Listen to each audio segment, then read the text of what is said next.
Hi friends, welcome to Sandhya குட்டி channel.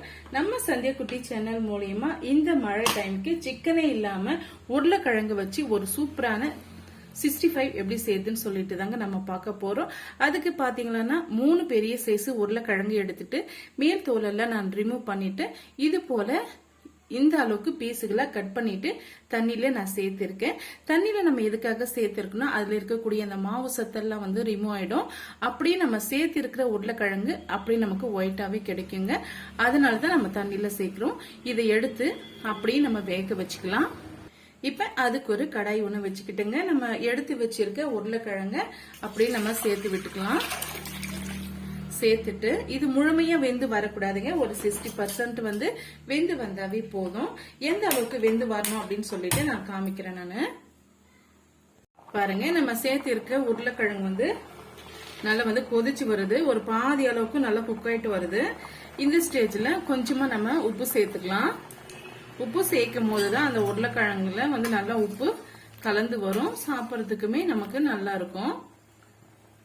உப்பு சேர்த்துன பிறகு நம்ம செக் பண்ணி பார்க்கலாங்க. இப்ப நம்ம ஒரு போக் வச்சு ஒரு உருளைக்கிழங்க நல்லா வந்து குத்தி பார்க்கலாங்க. குத்தி பார்க்கும் போது லைட்டா வந்து வெந்து இருக்கணும். கொஞ்சம் வந்து ரொம்பவும் வெந்து இருக்கக்கூடாது. அந்த கன்சிஸ்டன்சிக்கு நம்ம பார்த்து எடுத்துக்கணும்.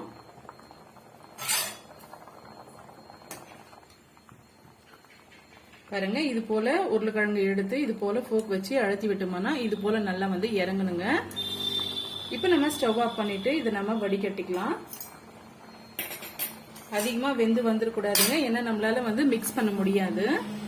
பாருங்க, வடிகட்டி இது போல நல்லா நம்ம ஆற விட்டு எடுத்துக்கிட்டோம். எதுக்காக நம்ம ஆற விட்டு எடுத்தோம்னா நம்ம கைகளால் தான் நம்ம பிசைய போறோங்க. இப்ப இதுக்கு தேவையான ஸ்பைசஸ் என்னென்னு நான் பார்க்கலாம். 1 டீஸ்பூன் அளவுக்கு இஞ்சி பூண்டு பேஸ்ட் வந்து சேர்த்துக்கலாம். இந்த அளவுக்கு சேர்த்துக்கிட்டா போதும். இப்ப இது கூடவே தேவையான அளவுக்கு வெறும் மிளகாய் தூள் வந்து சேர்த்துக்கலாங்க. நான் வந்து தனி மிளகாய் தூள் வந்து 1 டீஸ்பூன் அளவுக்கு சேர்த்துக்கிறேன். உங்க காரத்துக்கு ஏற்ப கூட்டவோ குறைக்கவோ சேர்த்துக்குங்க. ஒரு சின்ன டீஸ்பூன்ல 1 டீஸ்பூன் அளவுக்கு தனியா தூள், ஒரு 1/4 டீஸ்பூன் அளவுக்கு சீரகம் மிளகும் சேர்ந்த மாதிரி மசாலா அத வந்து இதோட நான் சேர்த்துக்கிறேன். இப்ப இது கூடவே நம்ம தேவையான அளவுக்கு நம்ம உப்பு சேர்த்துக்கலாம். உருளைக்கிழங்கு வேக வைக்கும் போதே நம்ம உப்பு சேர்த்திருக்கோம். பார்த்துட்டு நீங்க உப்பு சேர்த்து விட்டுக்கோங்க. ஒரு 1/4 டீஸ்பூன் அளவுக்கு உப்பு நான் சேர்த்துக்கிறேன். சேர்த்துட்டு ஒரு முறை இது போல நல்லா வந்து மிக்ஸ் பண்ணி விட்டுக்குங்க. இந்த அளவுக்கு மிக்ஸ் பண்ணி எடுத்துக்கிட்ட பிறகு 2 டீஸ்பூன் அளவுக்கு கார்ன்ஃபிளவர் மாவு வந்து எடுத்து வச்சிருக்கேங்க.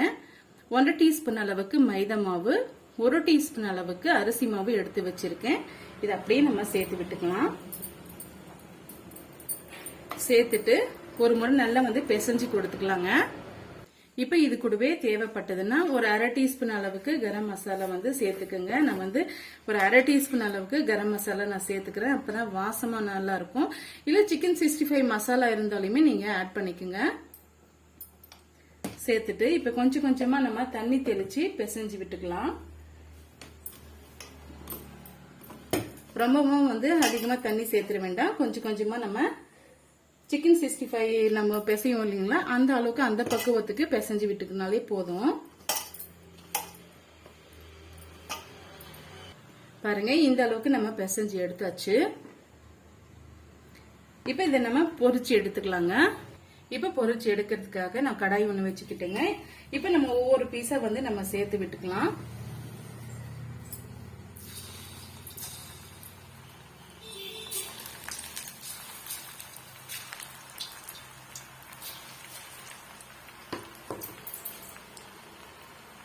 பாருங்க, சேர்த்த உடனே வந்து நம்ம திருப்பி விட்டுக்கூடாது. ஒரு 2 நிமிஷம் கழிச்சு திருப்பி விட்டுக்கலாங்க. நல்ல மேல வந்து கிறிஸ்பியாவும் உள்ள சாஃப்டாவும் நமக்கு கிடைக்கும். ரொம்பவே டேஸ்டியா இருக்குங்க. ஒரு சில உருளைக்கிழங்கு ஒன்னோடு ஒண்ணு வந்து சேர்ந்து இருந்தா பிரிச்சு விட்டுக்குங்க, ஒன்னும் பிரச்சனை இல்ல.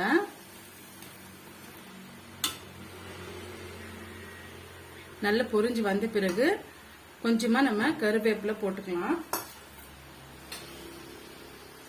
நல்ல வாசமா நல்லா இருக்கும்.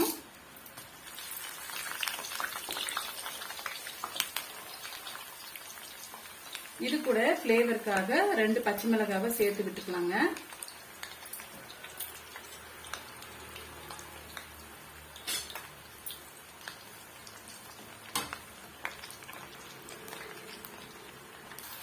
பாருங்க நல்லாவே வெந்து வந்துருச்சு. இப்ப நம்ம எடுத்துக்கலாம்.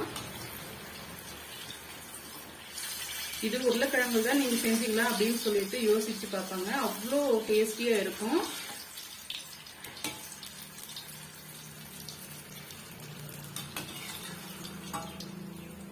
பாருங்க இதே போல எல்லா பீஸுகளையும் நம்ம போட்டு எடுத்துட்டு பிறகு பார்க்கலாங்க.